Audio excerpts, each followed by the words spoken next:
With the Hollywood strikes ongoing, AI's impact on the industry is already being felt. The question now is, how will IA affect movies of the future? Edis Tianson has more from Los Angeles.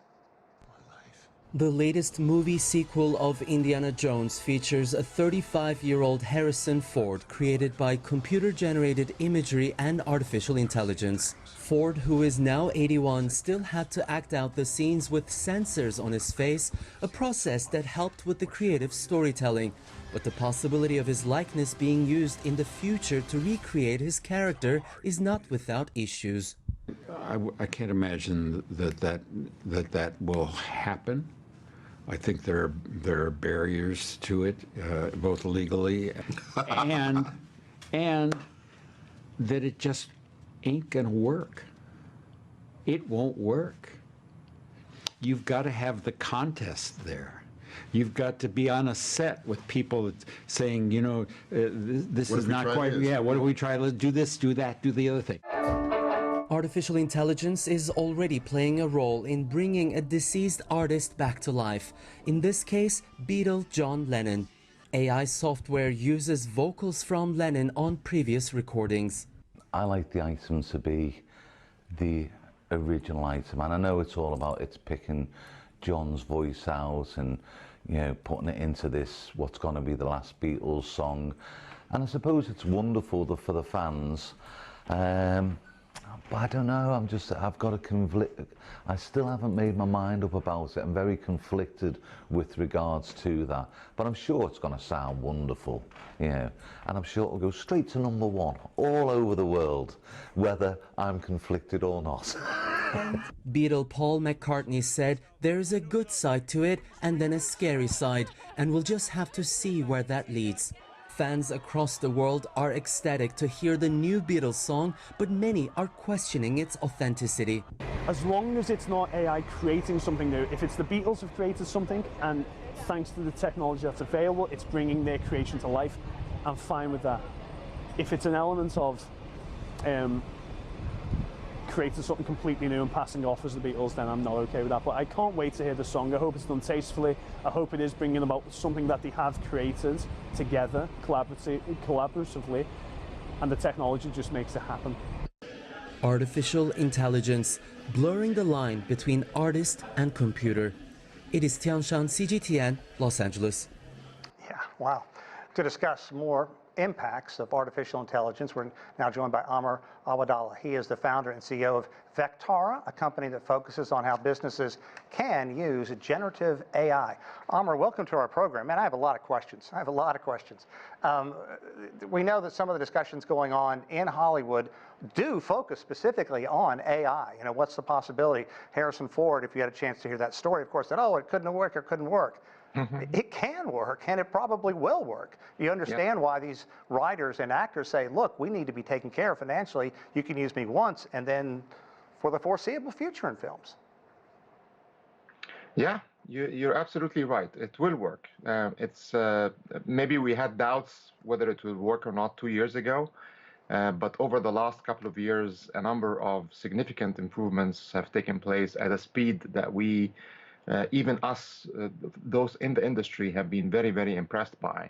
So I have no doubts that this will work, meaning very soon we'll have technology that allows any one of us to create an amazing movie and pick what characters they would like to have the movie, what's the story of the movie, and the AI will help us make that movie very, very quickly. So it is coming. We are seeing analogies now to what's happening with the strikes and so on to what happened during the Industrial Revolution. Same thing, when we had machines that can make clothes faster than us, can make carpets faster than us, than we would make them by our hands. People were striking at the same time because they saw that this is taking away their job.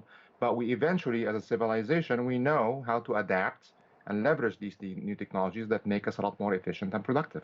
You're presuming that everybody who's involved in this is going to be honest and have the best intentions, but we know that's not always the case. I want to really focus on a lot of the positives, but do you have concerns about where this is going? I mean, it's like you said, it's going so fast, nobody could have predicted how rapidly and how seamlessly it's been woven into our everyday fabric. No, you're absolutely right. Responsible use and ethical use is very, very key. With great technologies comes great powers, and with these great powers come great responsibility and accountability. The Industrial Revolution, we would all again look at it as one of our biggest previous inflection points as very, very beneficial in the long term. But still, if you look at World War I, it was because of the Industrial Revolution. And we lost millions and millions of people because of tanks and airplanes and all these new amazing technologies that we had at our disposal. So yes, I am concerned. I'm an optimist myself. I always expect that humans will try to arc their curve towards what's good for all of us collectively. So I still think we're going to be okay in the end. But yes, absolutely, we should be very, very careful on terms of how this technology is being used. I agree. I'm not trying to infer that Skynet is out there and Arnold Schwarzenegger is going to come in from the future.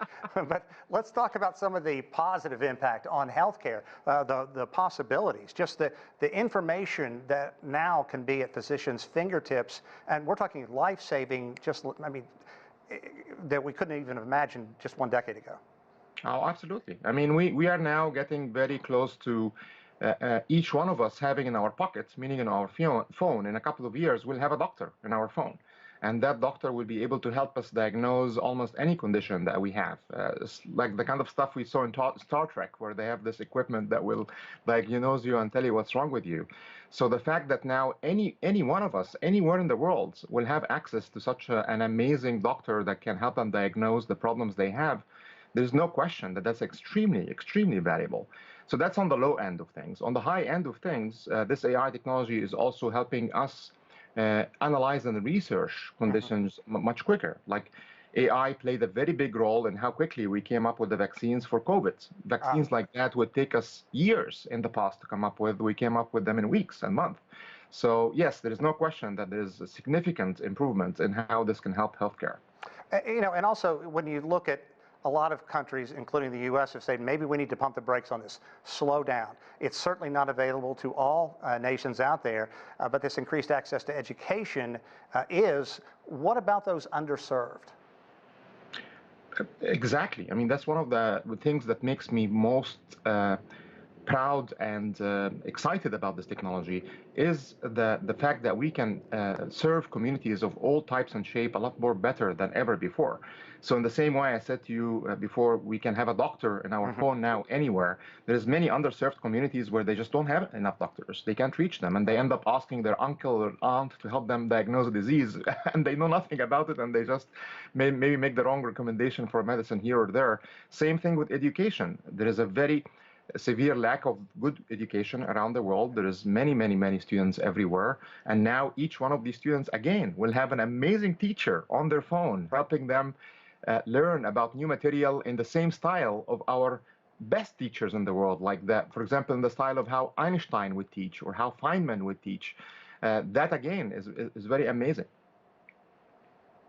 Okay, we have about 20 seconds left. Tell me if you think the U.S. government is going to get involved in AI.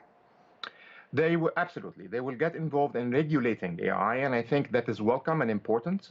As we discussed earlier, AI can be abused. I can use AI to mimic your voice and call up your family and tell you, help me, send me money, I'm trapped. And they would think they're really helping you. So we obviously need to have regulations that can